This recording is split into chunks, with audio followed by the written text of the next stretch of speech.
हमारे TV channel OTV overseas television को अभी सब्सक्राइब कीजिए। घंटी का बटन दबाना मत भूलिए ताकि अहम और मालूमाती वीडियोस आप तक पहुंचती रहें।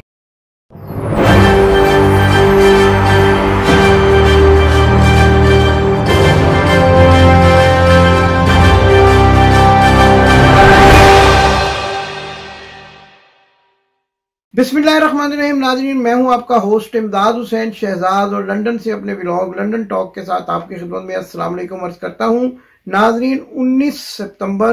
बरोज़ पीर, आज का दिन बरतानिया की तारीख में इसलिए भी अहम है कि 70 से ज़्यादा साल तक हुक्मरानी करने वाली मलका एलिज़ाबेथ दोयम की आज तजदीद व तदफीन की जा रही है और बरतानिया में 96 साल की उम्र में यानी 96 ईयर्स की उम्र में इंतकाल कर जाने वाली मलका की हर दिल अजीजी का ये आलम है कि उनके महल के इर्द गिर्द और जहां उनको दफनाया जाना है वहां पर रात से ही बल्कि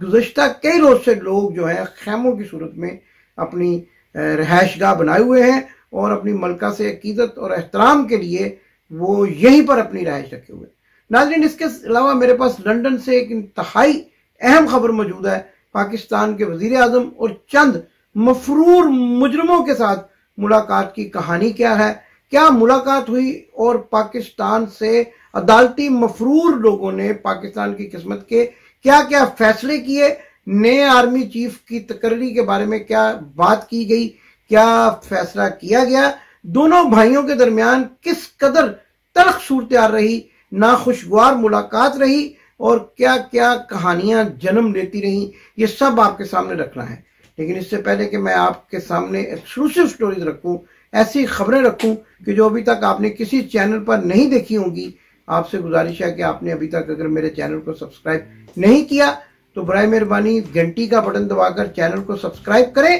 क्योंकि हम बार बार ये कहते हैं कि पाकिस्तान में हर एक की जबानबंदी है, लेकिन आप हमारे यूट्यूब चैनल के जरिए पाकिस्तान की आवाज, इमरान खान का पैगाम और पाकिस्तान की सालमियत की बातें सुन सकते हैं। इसलिए जरूरी है कि चैनल को सब्सक्राइब करें, दोस्तों को वीडियो शेयर करें ताकि बर वक्त मालूमात आप तक पहुंचती रहें। नाजरीन, तो बात करते हैं लंदन में गुज़श्ता रोज यानी इतवार के रोज एक अहम मुलाकात जो कि दो अहम लोगों के दरमियान की गई, लेकिन इसके अलावा भी वहां पर कई अदालती मफरूर मौजूद थे और ये पाकिस्तान की बदकिस्मती है कि पाकिस्तान का वजीर आजम खुद चलकर उन मुजरमों के दफ्तर में गया, उनके बेटे के दफ्तर में, गो के उनके भाई हैं लेकिन हैं तो अदालतों के मुजरम, और वहां पर जाकर पाकिस्तान की किस्मत के क्या फैसले किए गए और दूसरी अहम बात कि कहां से सरकारी अखराजात पर खाने मंगवाए गए और ये दौरा और इसके बाद अमेरिका का दौरा पाकिस्तान को किन जो है वो माली हालात में, जबकि पाकिस्तान में सैलाब ज़दगान खैमों में जिंदगी गुजारने के लिए मजबूर हैं, खाने के लाले पड़े हुए हैं और यही वजीर आजम दुनिया में जाकर भिखारी होने का वावेला करते हैं और हर जगह जाकर पैसे मांगते हैं। लेकिन इन दोनों पर क्या अखराजात आए और पाकिस्तान के टैक्स पेयर्स आवाम को ये दौरे किस कदर महंगे पड़े, इसकी भी तफसीलात मैं अपनी टीम को कहूंगा कि वो आपको पूरी एक वर्कशीट की सूरत में बैकग्राउंड में दिखा दे। आप देख लीजिए कि आपका गरीब वजीर आजम जो अपने कपड़े बेचकर आटा सस्ता करने की बात करता था, वो कितने भारी अखराजात के साथ दौरे कर रहा है। और अगर एक वीडियो में भी आपको दिखाऊंगा जिसमें जहां से खाना आ रहा है और गाड़ी के अंदर से निकाला जा रहा है, आप अगर उन बैग्स को गिने तो पाकिस्तान की गरीब आवाम के मुंह पर एक तमाचा है। और बरतानिया में रहने वाले आम शहरी जो पाकिस्तानी मजदूर है, शायद वो भी इस किस्म के पुरताइश खानों का तस्वर ना कर सके, महंगे खानों का तस्वर ना कर सके, क्योंकि वो मजदूरी करने के लिए पाकिस्तान के मुस्तकबिल को और अपने मुस्तकबिल को खुशहाल करने के लिए यहाँ पर मौजूद है। नाज़रीन, सबसे पहले ये वीडियो ही देख लें, उसके बाद हम बात करेंगे मफरूरों ने आपस में क्या बातचीत की।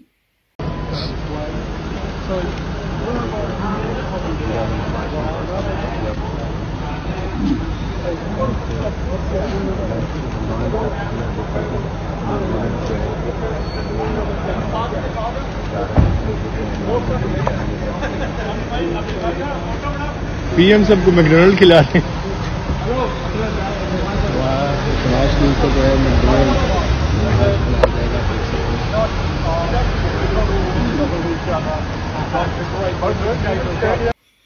जी तो नाज़रीन, आपने ये वीडियो मुलाज़ा फरमाई। असल में इसमें एक और भी बड़ी ख़ास बात है। हमने जब इसमें तहकीक की तो पूरे बरतानिया में, बल्कि पूरे लंदन में मैकडोनल्ड रेस्टोरेंट की किसी भी वेबसाइट पर हमें ये ना मिल सका कि वहां पर हलाल फूड सप्लाई किया जाता है। अब आप खुद देखिए कि पाकिस्तान का वजीर आजम स्पीड शहबाज शरीफ और उसके कैबिनेट के अरकान जो हैं, क्या वो हलाल खाना खा रहे हैं बरतानिया में, लंदन में, या फिर वो खाना खा रहे हैं जो मुसलमान पाकिस्तानी है वो भी खाना पसंद नहीं करते। ये एक रेस्टोरेंट है मैकडोनल्ड, जो ये दावा करता है कि वो ये दावा करते हैं बाकायदा तौर पर कि वो कभी भी हलाल फूड बेचने का अपनी वेबसाइट्स पर ऐलान नहीं कर सकते, क्योंकि इससे उनकी जो कस्टमरशिप है, यानी जो ग्राहक है, वो मुतासर होंगे। अलबत्ता शायद कभी वो बर्तन धो लेते हों या इस तरह का कोई अमल करते हों, लेकिन आमतौर पर बरतानिया में मुकीम मुसलमान मैकडोनल्ड से खाना खाना इसलिए पसंद नहीं करते कि वो हलाल फूड नहीं बेचते। और किसी भी मैकडोनल्ड की जो उनका जो एंट्रेंस है या उनके जो विंडोज हैं, उस पर कभी भी ये नहीं लिखा होता कि वो हलाल फूड बेचते हैं। तो नाज़रीन, ये कहां से आया खाना, किसने खिलाया ये खाना? पाकिस्तान के टैक्स पेयर्स की मेहनत की कमाई पर ये भारी अखराजात पाकिस्तान एम्बेसी की गाड़ियों में ये खाना आया। और हम तो पहले भी कहते हैं कि बिरयानियाँ भी आती हैं और उसके अलावा पाए भी आते हैं, सिरी पाए भी आते हैं और चांपे भी आती हैं साउथ हाल से। और ये सब कुछ पाकिस्तान की गरीब आवाम के टैक्स की जो रकम है उसके ऊपर किया जाता है। और टैक्स पेयर जो है वो पिस रहे हैं। पाकिस्तान में सैलाब की सूरत हाल और यहाँ पर मौजें की जा रही हैं और याशियां और पाकिस्तान के खजाने की दौलत को लुटाया जा रहा है। अब इसके बाद इनका अमेरिका का दौरा है। अच्छा, ये पहले भी यही करते थे। अमेरिका एक और तरफ से रूट से फ्लाइट जाती हैं, लेकिन ये पहले भी यही करते थे कि PK-1 पूरा एक जहाज लेकर यहाँ आ जाते थे और फिर यहाँ से जो है वो UNO की कौमी जो असेंबली है उसके इजलास में शिरकत के लिए जाया करते थे। इतने अखराजात, मैं कभी आपको किसी प्रोग्राम मुकम्मल तफसीलात से बताऊंगा कि कितने अखराजात होते हैं। अभी भी आप देख लें कि फौज जफर मौज जब अमेरिका में रहेगी और ये लंदन में भी जहाँ रहना सहना है इनके अखराजात जो हैं कौमी खजाने पर बोझ हैं। और अमेरिका के दौरे पर भी इतने अखराजात आएंगे, कौमी खजाने पर बोझ होंगे। नाज़रीन, यहाँ ये भी बताते चले जाएं कि लंदन में भी, आपको वीडियो भी दिखा देते हैं, लंदन में भी मियाँ शहबाज शरीफ की आमद पर इनके जो भतीजे हैं उनके दफ्तर के बाहर और मियाँ बीमार शरीफ के बेटे के दफ्तर के बाद पाकिस्तानी कम्युनिटी ने भरपूर मुजाहरा किया और इनके खिलाफ शदीद नारेबाजी हुई, जहां पर मुस्लिम लीग के कारकुनान भी आ गए और एक वक्त में तो यूं लगा जैसे आमने सामने कोई तसादम होते होते रह जाएगा। कारकुन जो है वो इस वक्त असद नवाज के दफ्तर के सामने मौजूद है, जिसमें खातन भी शामिल है। और अब आपको पता चले कि पुलिस भी पहुंच गई है असद नवाज के दफ्तर के सामने। अभी अभी आपको पता चले कि ब्रेकिंग न्यूज है कि पुलिस जो है वो पहुंच गई है असद नवाज के दफ्तर के सामने। और एक तरफ तरीके इंसाफ के कारकुन, दूसरी तरफ मुस्लिम लीग नून के कारकुन हाथापाई के नजर हुए हैं। यहाँ पर कुछ देर पहले तरीके इंसाफ और पाकिस्तान तरीके इंसाफ और मुस्लिम लीग नून के जो कारकुन है दूसरे के खिलाफ शदीद नारेबाजी कर रहे थे और शदीद एक पर हमले कर रहे थे, करीब गालन फरोज कर रहे थे, जुबानी हमले थे ये। लेकिन फिर एक वक्त ऐसा आया कि मुस्लिम लीग नून और तरीके इंसाफ के कारकुनों में हाथापाई हुई, फिजिकल इंट्रैक्शन देखने में आया। और अब आपको बता चले कि ताज़ा तरीन अपडेट ये है कि असद नवाज के दफ्तर के बाहर पुलिस की एक गाड़ी है और पुलिस की एक वैन है जो पहुंच चुकी है और पुलिस के जो एहलकार है वो। लेकिन नाजरीन, इस कदर नफरत के बावजूद मियाँ शहबाज शरीफ ने, ये एक तस्वीर मैं आपको दिखाता हूं जिसमें नजर आ रहा है कि किनसे मुलाकात कर रहे हैं। ये चारों लोग जो जिनसे मियाँ शहबाज शरीफ यानी मियाँ स्पीड पाकिस्तान के क्राइम मिनिस्टर मुलाकात कर रहे हैं, चारों अदालतों के मफरूर हैं, इश्तिहारी हैं, जिनके बारे में पाकिस्तान की पुलिस अक्सर दावा करती है इश्तिहारियों का, आप खबरें पढ़ते हैं, इश्तिहारियों के खिलाफ मुहिम क्रैकडाउन और उनको गिरफ्तार। ये क्रैकडाउन कहां चला गया जब ये चार मफरूर पाकिस्तान के वजीर आजम से मिल रहे हैं और फिर मिल भी नहीं रहे बल्कि वजीर आजम खुद एक कैबिनेट की तमाम फौज के साथ इनको मिलने के लिए आए और यहाँ पर बैठकर पाकिस्तान की किस्मत के फैसले किए गए। फैसले क्या किए गए ये भी आपको बताते हैं। फैसला ये किया गया है कि मियाँ बीमार शरीफ ने अपने बड़े भाई को कहा कि अगले साल अक्टूबर में इलेक्शन कराएं, अगस्त में हुकूमत की मुद्दत खत्म होने के बाद अगले साल अक्टूबर में इलेक्शन कराएं। और ये भी कहा कि जो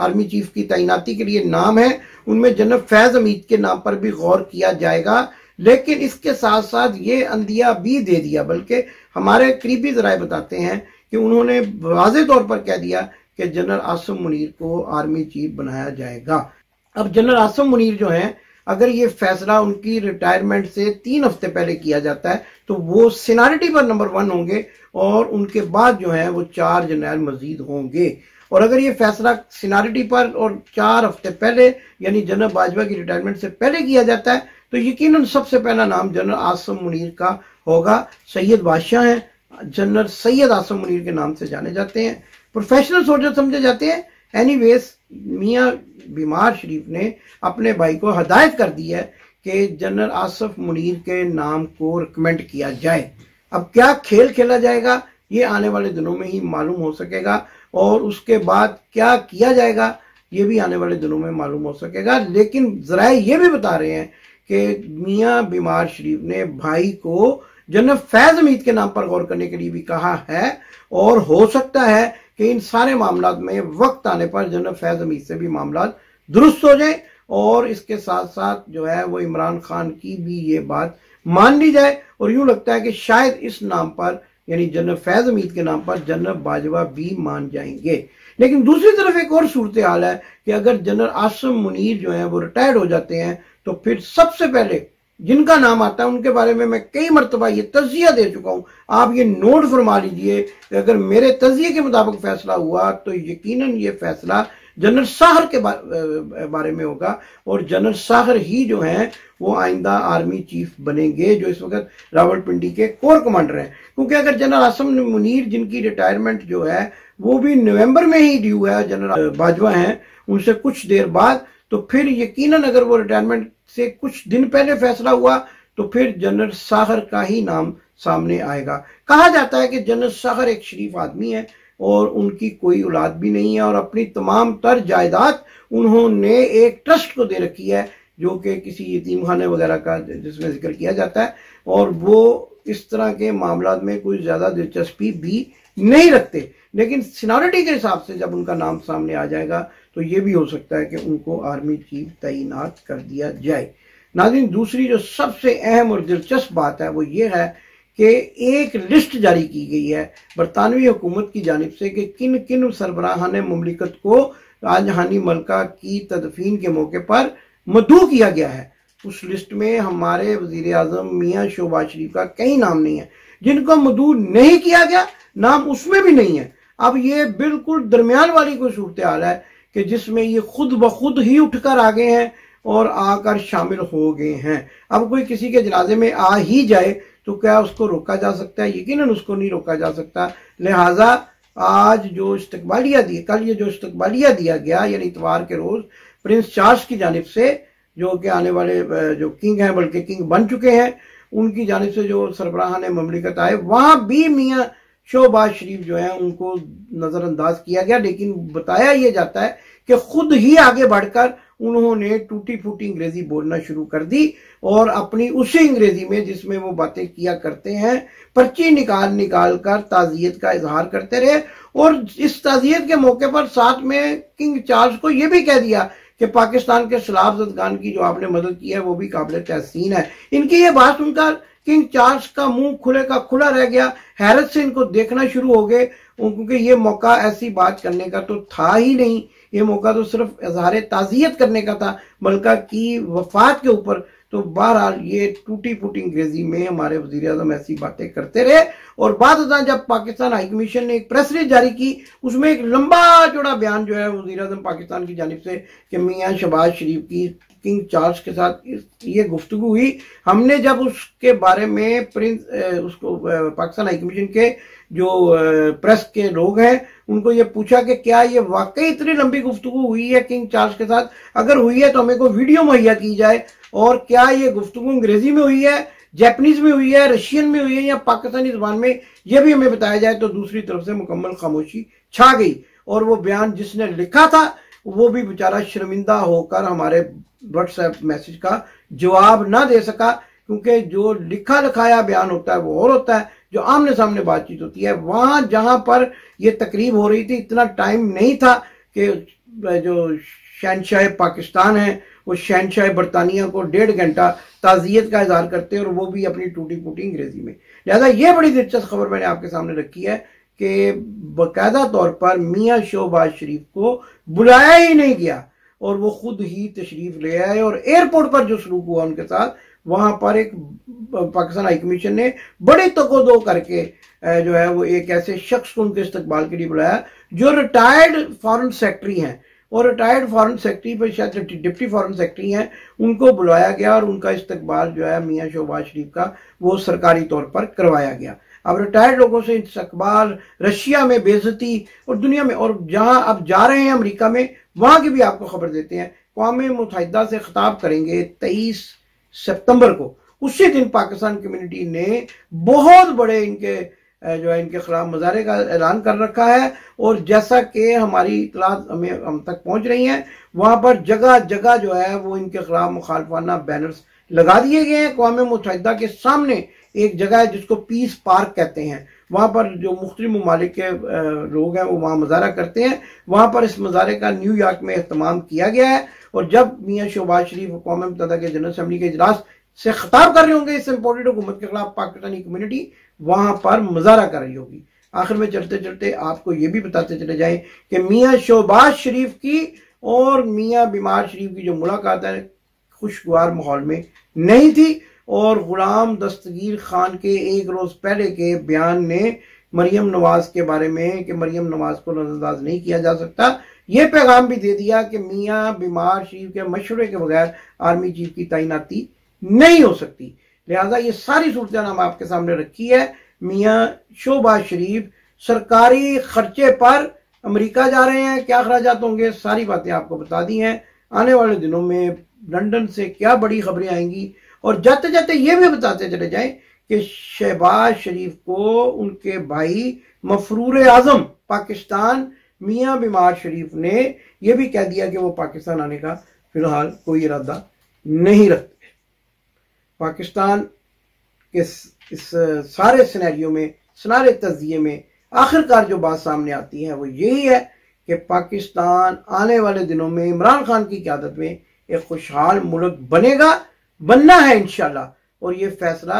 अल्लाह की इजाजत में हो चुका है। और अल्लाह ताला ने, जिस तरह आप देखते हैं इमरान खान के कामयाब जलसे, कामयाब टेलीथॉन्स, इससे अंदाजा होता है कि अल्लाह ताला ने भी इमरान खान के हक में कोई अच्छी खबर रखी है, और अल्लाह इंशाल्लाह बेहतर करेगा पाकिस्तान के लिए भी, पाकिस्तान के अवाम के लिए भी, और पाकिस्तान से मोहब्बत करने वाले इमरान खान के लिए। पाकिस्तान जिंदाबाद। आपने अभी तक हमारा चैनल सब्सक्राइब नहीं किया तो अभी सब्सक्राइब करें और बेल आइकॉन को क्लिक करके हमारी लेटेस्ट वीडियोस के बारे में अपडेट जानें।